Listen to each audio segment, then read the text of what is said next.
السلام عليكم البنات، نتمنى تكونوا بخير وعلى خير وما ناقصكم بخير ما ناقصكم خير وفي صحه جيده.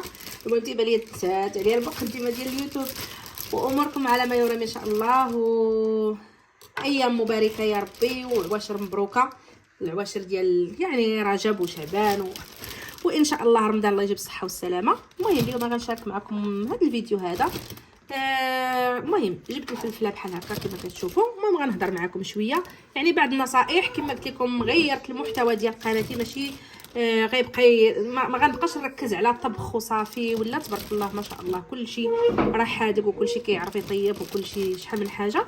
ما بغيت نبقى نعطي افكار اللي الناس يحاولوا يستافدوا منهم وينفعوهم بالنسبه للوليدات، بالنسبه للطياب، بالنسبه للحوايج اللي انا جربتهم وخداو مني وقت كما قلت لكم شحال ديال الوقت عاد باش انايا يعني باش خرجت بواحد النتيجه. فقلت علاش لا ما نبارطاجيهاش معكم حتى نتوما تكونوا محتاجينها.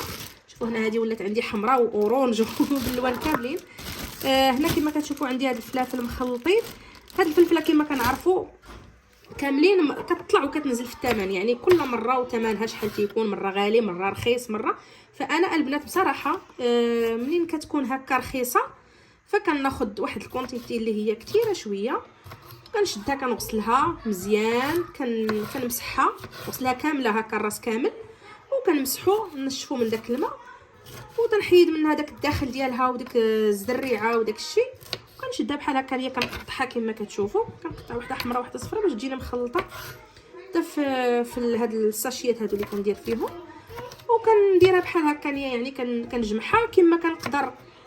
ندير الجميع يعني بزاف ديال الخضر كندير لهم بحال هكا. بالنسبه للشوفلور حتى هو كنشريه كنغسلو وندير قطيره ديال الخل كما كنعرفوا، تنخشي فيه داك الراس ديال الشوفلور اللي تيكون بالمقلوب هكا، يعني داك الجدر كنخليه الفوق وكنكب عليه الماء من الفوق باش لا كانت شي حاجه الماء يدخل يتحكم يعني يتغسل. كندير قطيره ديال الخل باش كان شويه زعما ديال الخل، وكنخلي فيه هذاك الشوفلور حتى كيتغسل ليا حتى هو مزيان.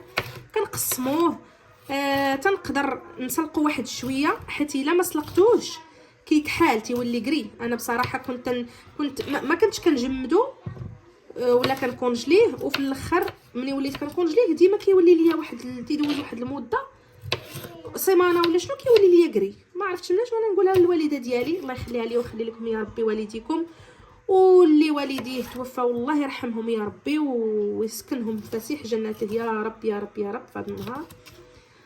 وهي تقول لي لا راه خصك تسلقيه، قالت لي عاودي سلقيه شويه تتحسي به بدا كيدخلوا الطياب.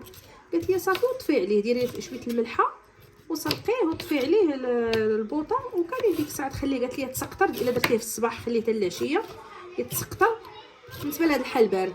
قالت لي وإلا درتيه في العشيه هكا خليه، قالت لي ديريه في شبيكه وغطيه وخليه حتى الصباح يعني تيحيد منه الماء نهائيا.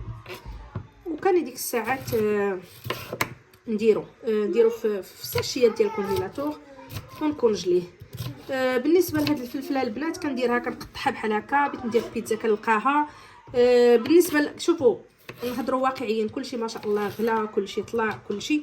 وبالنسبه حتى للناس اللي ماشي كاع اللي في اوروبا، بالنسبه للبنات اللي في المغرب تبان لكم بحال هكا ملي يقرب ان شاء الله رمضان تبان لكم خضيره بلا رمضان. شوفوا بلا رمضان اللي بانت لكم بحال هكا هي رخيصه، علاش لا تشري منها واحد شويه زيد.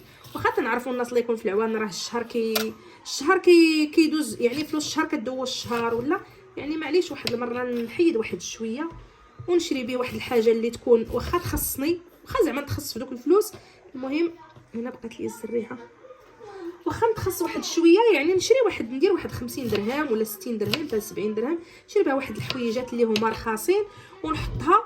ونقدر هذيك الحاجه نستعملها في الشهر الجاي، نقدر نشريها ب 100 درهم مثلا. هذا نقص توفرت واحد 30 درهم الشهر الاخر ثاني نشري بها حاجه. والناس غاديين هكا باش الانسان يوفر شويه. ملي جينا في هذا الوقت كل حاجه نشريوها بنهارها وبوقتها وبسميتو راه ما غيقدوكمش المصاريف اولا الفلوس ما غتقدكمش. والوقت حتى هو بالنسبه للناس اللي خدامين ولا بالنسبه للناس اللي عندهم وليدات ما شاء الله وما تيقدهمش الوقت، حتى كنوفروا حتى الوقت. شوفوا تبارك الله هنايا ما عرفتش واش نكملها كلها في هذا الساشي ولا نقسمها على جوج. تيبان ليا غنعمرها في هذا الساشي هذه حتى تعمر مزيان. بالنسبه سميتو كاع الحوايج البنات بحال هكا. كاين البورو حتى هو ملي كتكون وقتو تيكون رخيص راه تقدري تشري وتكونجليه، راه تيضرب حتى هو مده في الكونجيلاتور كنعرفو كيكون غالي. وما شاء الله كما قلت لكم رمضان قريب. هاد الفلفله راه في المغرب راه اش غنقول لكم راه كتطلع كتشحر. العام اللي فات وقيله راه وصلت حتى 50 درهم 45 درهم. المهم انا كنت مشيت ديك الساعات في رمضان، كنت مشيت وقيله شي سيمانه ولا 10 ايام كاع هاد رمضانات اللي كيفوتوا الجوج اللي 3 رمضانات اللي فاتوا.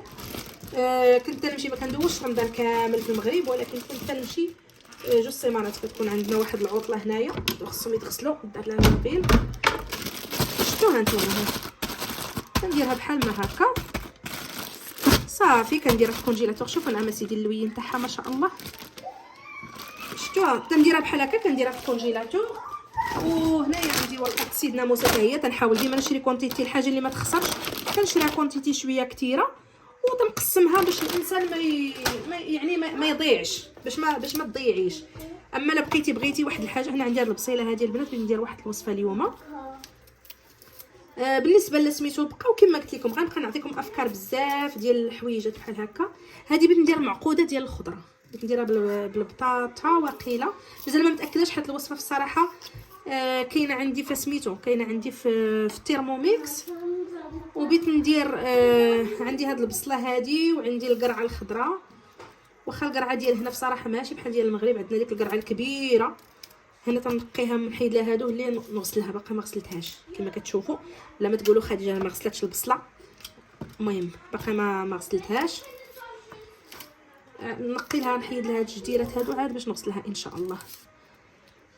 المهم كنت تنهضر لكم على الوصفه. تنحاول اللي ما تياكلوش ليه وليداتو الخضار انا غندير معكم ان شاء الله، نصور معكم المعقوده ديالي ونحطها لكم حتى هي ان شاء الله فيديو. غنديرها اليوم، ولكن نقدر نحط لكم هذا الفيديو هذا اليوم والاخر حتى الغدا ان شاء الله. فيها الخضار، فيها شحال من حاجه، يعني غنيه بشحال من حاجه. تقدروا تزيدوا الدجاج الا بغيتوا، تقدروا انا ما غنديرش الدجاج غندير غير بالخضار.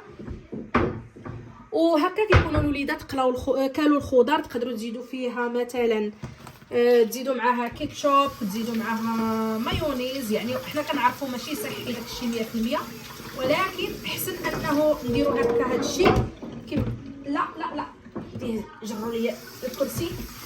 كما قلت لكم من الاحسن نزيد هكا، نزيدهم مثلا كيتشوب ولا مايونيز ولا هذه غسلتها، لكن شاد فيها اللوين هذا تاع القرعه الحمراء وهذا اللي كنقطع فوقها. المهم البنات انا هاد البصله هذه ما عاديش نقردها تقراد كما كتعرفوا. هذه بغيت نديرها بنطحنها في التيرموميكس، يعني غنديرها هي هكا هي عشوائي، تقطع عشوائي بحال ما هكا صافي. وغنديرها في طبيسين ونخليها. المهم كنوجد معكم بحال هكا. الوقيته اللي تيكون عندي وقيت مورا الغدا هكا كنقطع داكشي اللي بغيت ندير للعشاء، ولا كندير بروغرام للعشاء باش هكا كنربح البنات وقت. ما نبقاوش كل حاجه نديروها بوقتها، تيولي عندك وقت، يولي عندك بحال هكا. كي قلت لكم انا الخضره كنت ما مسالياش، تجبدي دغيا من الكونجيلاتور ديرها. غتقولوا لي كونجلي ماشي صحيه ماشي هادي ماشي. انا كنفضل انني ندير حاجه كونجلي، وكما قدروا يقولوا البعض انها راه ماشي صحيه بحال الفريش ولا، على انني ناكل في الزنقه. يعني تنقارن هذه مع هذه. انا البنات نقدر نقول لكم نهائيا ما كناكلش في الزنقه نهائيا. حاله وحده فين تناكل في الزنقه هي الا كنا مسافرين ولا سميتو، عاد كنقلب على شي حاجه بيتزا بحال هكا ولا حوت ولا، هما اللي كناكل. سينو ما كناكلش في الزنقه نهائيا. كنوكل وليداتي ديما ماكله في الدار، ماكله يديا، يعني حاجه نقيه. وهذا الشيء اللي كاين. نهاركم مبروك ان شاء الله.